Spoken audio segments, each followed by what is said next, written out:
One of the first people to tell you guys, man, I knew something like this was going to happen. I spoke about this last week, man, when I told y'all Caitlin Clark relationship with these players when that video came out and they really didn't acknowledge her. Now, I'm not saying this is Kelsey Mitchell's fault, but y'all know the old saying John the Liquidator says is looking real spooky. At the most, Stephanie White has chosen Kelsey Mitchell over Caitlin Clark, and that's just flat out the truth. Stephanie White wants to run this offense through Kelsey Mitchell, and she says it herself right here. She wants Kelsey Mitchell to keep firing. Well, this is not great.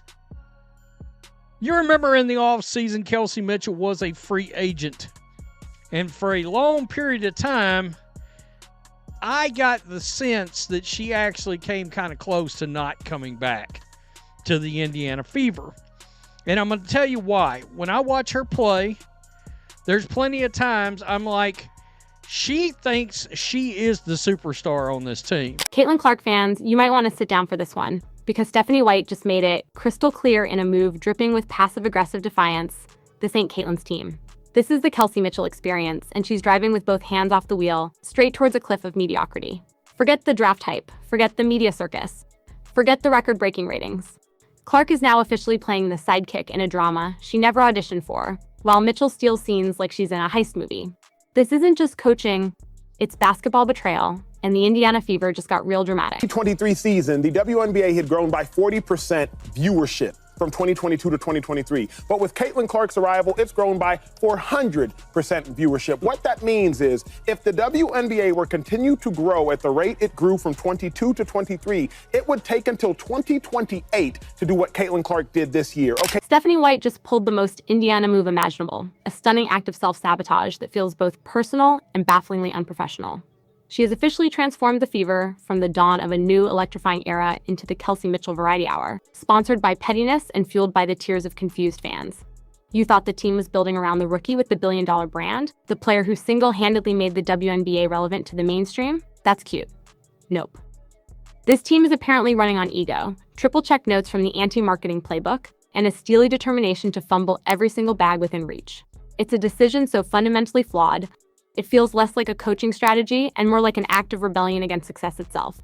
A public declaration that she would rather lose her way than win Clark's way. Caitlin Clark is one of the most powerful women in the world. Folks, Forbes came out with an article, Editor's Pick, in which they named Caitlin Clark one of 100 women, not one on the list, one of 100, so one of many, one of 100 of the most powerful women in the world, the first time. The hypocrisy of the heat check is where the mask truly comes off, and it reveals a level of favoritism that is almost cartoonish. When Caitlin Clark takes a deep three, her signature game-bending shot, the very reason millions of people are tuning in, Stephanie White visibly recoils on the sideline, the later complaining in press conferences about hero ball and not playing within the system. It's tired WNBA code for sit-down Barbie. You're making my favorites look bad. But when Kelsey Mitchell, a player known for her volume shooting, chucks up a contested heat check from the parking lot with 17 seconds left on the shot clock, White is on the sidelines applauding like Mitchell just split the atom. If Mitchell pulls up from the logo, she's channeling Kobe. If Clark does Score.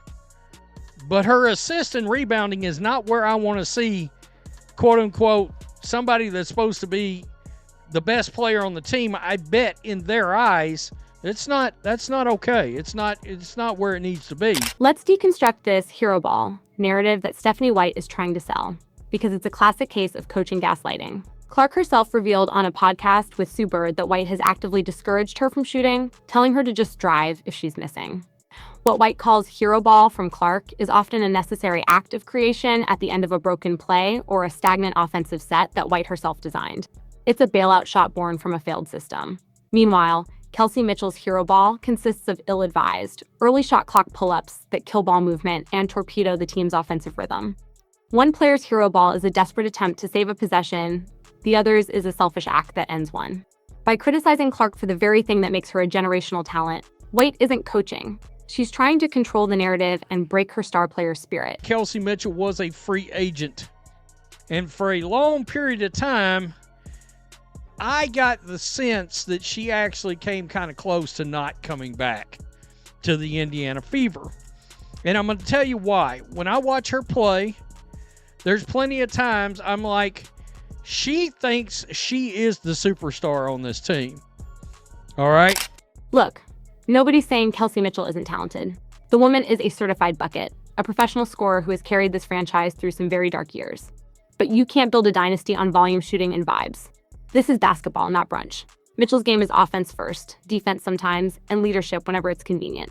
She is an inefficient, high-usage guard who doesn't elevate the players around her in the same way a true floor general does. She'll get you points, but she won't carry a franchise into the next era of global superstardom. Caitlin Clark will. And she'll do it while breaking records, selling out stadiums, and smiling through press conferences like she isn't being systemically iced out by her own coach. To choose Mitchell over Clark isn't just a bad basketball decision, it's a decision to choose the comfortable past over the revolutionary future. Two things are clear. If Caitlin Clark plays in the All-Star game, it will set records. But now, because of her popularity, even if she doesn't, it will break records and be the second highest ever. This isn't just happening in a vacuum. It's a symptom of a deeper, more insidious conflict, the old guard versus the new queen. Special Color's a veteran of the old WNBA, a system where rookies are expected to be quiet, earn their stripes, and defer to veterans, regardless of talent. She seems fundamentally more comfortable with a known quantity like Kelsey Mitchell, a player who fits neatly into the established hierarchy. Clark, on the other hand, is a disruptor. She didn't ask for permission to become the face of the league, she just took it. This creates a quiet civil war in the locker room and on the coaching staff. White isn't just coaching players, she's managing egos and clinging to a power structure that Clark's very presence has made obsolete. Her favoritism towards Mitchell isn't just a preference, it's a political move to protect the old guard from the undeniable force of the new one. Caitlin Clark came out on the Sue Bird podcast and said that Stephanie White don't want her shooting. She said that, Stephanie White said that, Caitlin, if you're missing, just drive, don't keep shooting. The numbers make this decision look not just wrong, but financially and strategically insane. Before Clark, WNBA viewership was growing at a respectable 40% year over year. With Clark's arrival, that number exploded by 400%. She is one of Forbes' 100 most powerful women in the world, not just in sports, but in the world. She is a walking, talking economy who has added hundreds of millions of dollars in value to her franchise. And yet, here we are, watching her get relegated to the corner, while the offense runs through a player who, while good, doesn't command a fraction of her gravitational pull. The math ain't Matt Hang, and the logic has officially entered another dimension. One where turning down a winning lottery ticket is considered a sound financial strategy. This is Kelsey Mitchell's team, y'all. I'm telling you right now. Efficient night, but still an impactful night. And that, especially in that fourth quarter, is there any kind of message you need to say to her? Anything that we still need you to keep shooting and keep going or anything like that? Here she go. Yeah, I think the biggest thing is just telling her, like, let it fly. It's going to go. Let it fly. It's going to go. You've never heard her say that with Caitlin. You've never heard her say that with Caitlin. Keep shooting it. Let it fly. She's never said that.